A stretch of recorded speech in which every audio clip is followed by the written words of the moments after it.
The sky was an unforgiving gray the day Anderson's father was buried. The rain fell in torrents, as if the heavens themselves were mourning the man who had once been the pillar of his family. Anderson, just 6 months old, was too young to understand the magnitude of his loss. Wrapped tightly in a blanket in his mother's arms, he gurgled softly, oblivious to the tears streaming down her face. For Mary, Anderson's mother, the world had shifted irreparably. Her husband, Jonathan, had been her partner in every sense of the word. A factory worker, he had toiled tirelessly to provide for his family, dreaming of a better future for his son. His sudden death in a workplace accident shattered those dreams, leaving Mary alone to face a future she was unprepared for. Life had never been easy, but it was bearable when Jonathan was alive. His laughter had filled their modest home, his strength had carried their burdens, and his love had been her anchor. Now, that anchor was gone, and Mary was adrift in a sea of uncertainty. The days that followed were a blur of grief and overwhelming responsibility. As a nursing mother, Mary had little choice but to put her pain aside and focus on Anderson's needs. She spent sleepless nights rocking him to sleep, her heart breaking a little more each time she saw his innocent smile. He was her only reason to keep going, the fragile thread keeping her from succumbing to despair. At first, friends and family rallied around her, offering condolences and promises of support. But as the weeks turned into months, their visits grew infrequent, their promises hollow. Mary quickly realized that people were willing to help only as long as it didn't inconvenience them. Without Jonathan's income, she had little to offer, and those who once called her sister or friend began to drift away.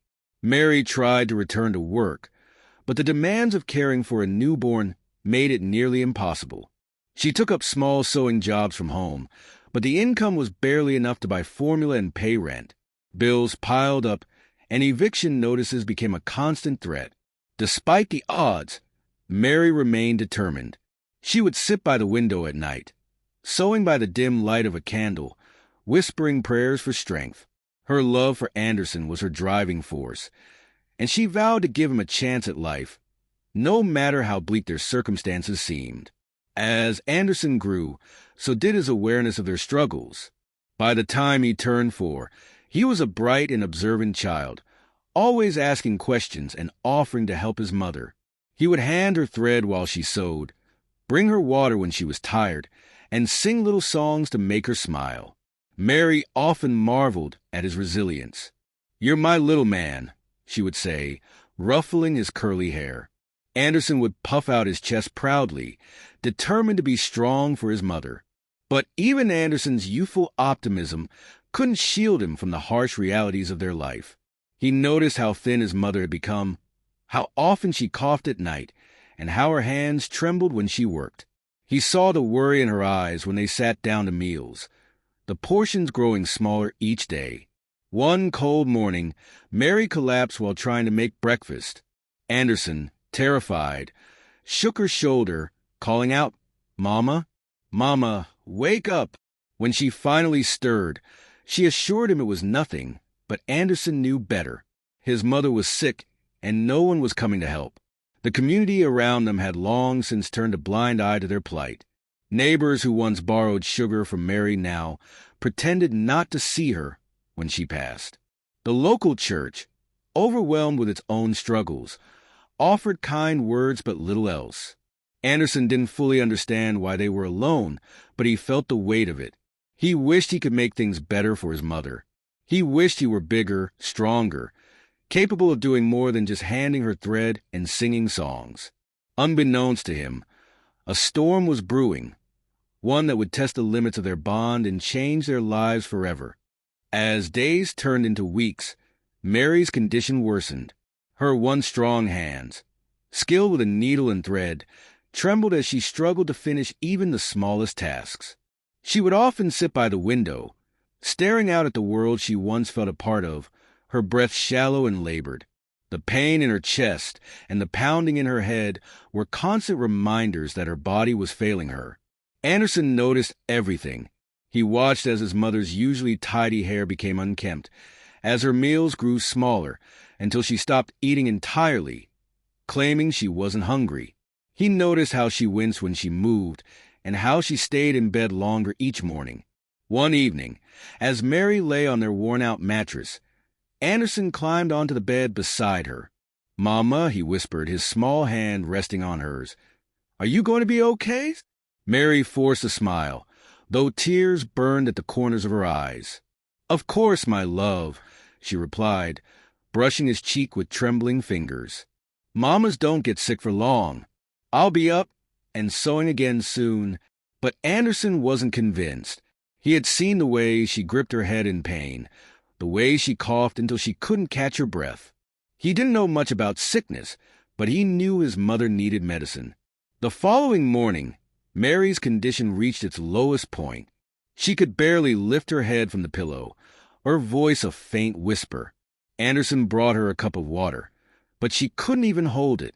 "Mama, you need medicine," Anderson said firmly, his brow furrowed in determination. "You said medicine makes people better." Mary shook her head weakly.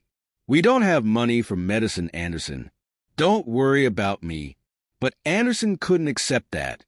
His mother was everything to him, the only constant in his little world. If medicine could help her, then he would find a way to get it. Later that day, while Mary slept fitfully, Anderson sat by the window, his small mind racing. He remembered the pharmacy down the street, the one he and his mother passed on their way to the market. The shelves inside were lined with colorful boxes and bottles, things that made people feel better. Anderson didn't fully understand how money worked, but he knew they didn't have enough. Still, he decided he couldn't let that stop him. He had to help his mother, no matter what it took. The next morning, Anderson left the house quietly while his mother slept. The streets were bustling with people, but the little boy moved unnoticed, his small frame weaving through the crowd. He reached the pharmacy and stood outside for a moment, peering through the glass doors. Inside, a clerk stood behind the counter, busy sorting items. Anderson's heart pounded in his chest as he stepped inside, the faint chime of the doorbell startling him.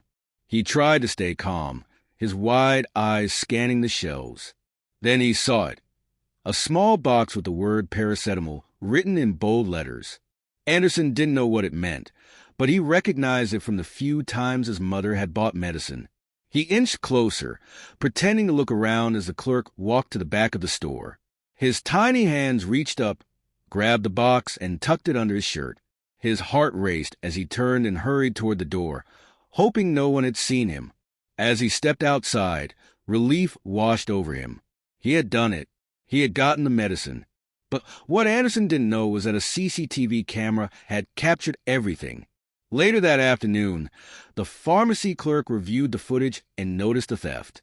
Angry but curious, they traced the boy to his neighborhood by asking around.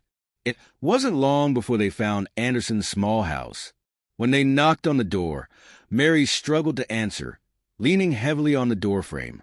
Anderson, clutching the box of paracetamol, stood behind her, his wide eyes filled with fear. The clerk's expression softened slightly when they saw the frail woman and the frightened child. But their duty was clear. "Your son stole from my pharmacy," the clerk said, holding up a still image from the CCTV footage. Mary's face crumpled with shame and despair. "Please," she whispered, tears streaming down her cheeks. "He's just a child. He didn't understand. I'm sick. He was only trying to help me." The clerk hesitated, but their boss insisted on calling the police. Within an hour, 2 officers arrived, their stern faces a sharp contrast to Anderson's tearful innocence. Mary begged them not to take him. "He's only 4. He didn't know what he was doing," she cried, clutching Anderson tightly.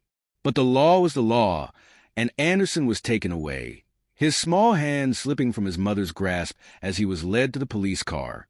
The sight of Anderson in the back of the police car shattered Mary's already fragile heart. She collapsed to the ground, weeping uncontrollably as her neighbors stood by, watching but doing nothing to intervene. Anderson, too young to fully understand the gravity of the situation, kept calling out, "Mama, I'll be back soon, okay?" The officers, hardened by years of dealing with petty thefts, ignored the boy's cries and the mother's pleas. At the station, Anderson was seated in a large chair, his small legs dangling, unable to reach the floor. The room felt cold and unwelcoming, filled with adults who spoke in harsh tones he couldn't comprehend. When asked why he stole the medicine, Anderson's reply was simple yet devastating. "Because my mama is sick, and I wanted her to feel better."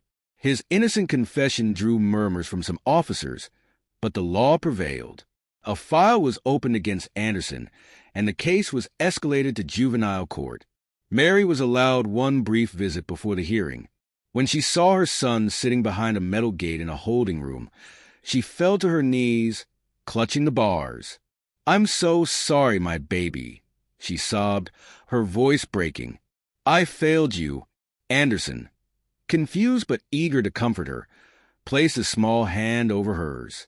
"Don't cry, Mama. I'll be good. I promise."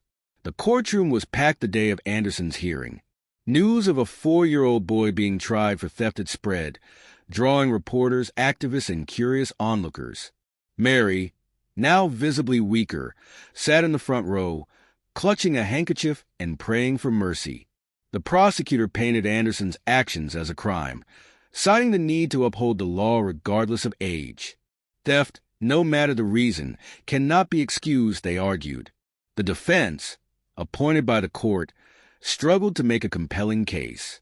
They highlighted Anderson's age and circumstances, but lacked the resources to push for leniency effectively. When Anderson was asked to speak, he stood on tiptoes to reach the microphone. "I just wanted to help my mama," he said, his voice trembling. She was hurting, and no one would help her.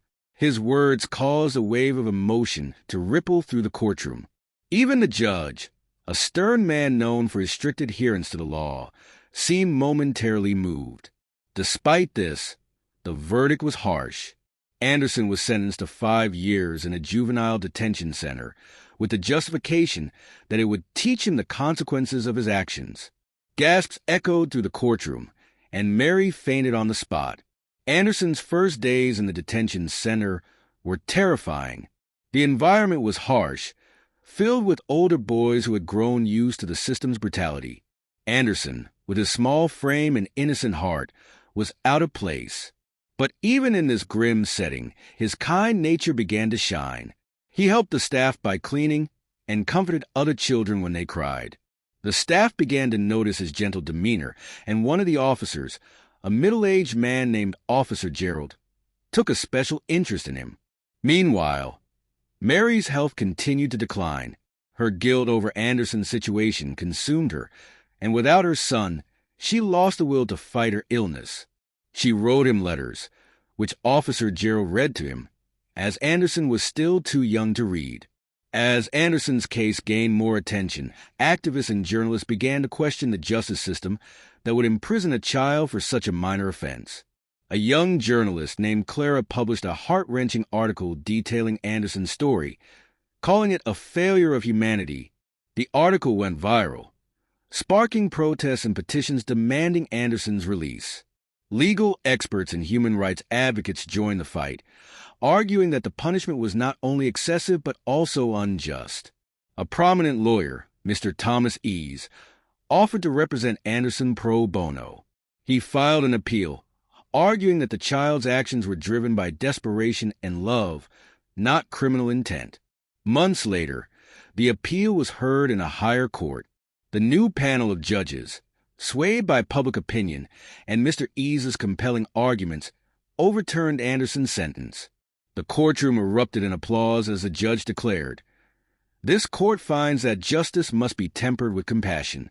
The boy acted out of love, not malice." Anderson was released that same day. When he walked out of the detention center and saw his mother waiting for him, he ran into her arms. Both cried as they held each other, a moment of pure relief after months of pain. Mary, though weak, promised herself that she would fight to regain her health for Anderson's sake.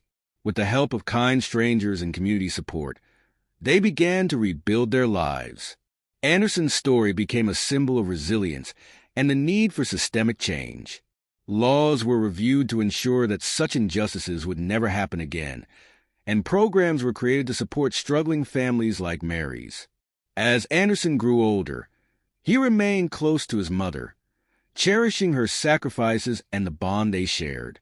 Despite their hardships, he became a beacon of hope, often speaking at events to inspire others to act with compassion and kindness. Years later, Anderson, now a young man, stood at a podium, addressing a crowd. "I was just a child trying to save my mother," he said. "But what happened to me taught me that love and determination can overcome even the darkest times." His mother, sitting in the front row, smiled proudly, her once weary face now glowing with peace. Together, they had weathered the storm and emerged stronger, their story a testament to the power of love and the enduring human spirit.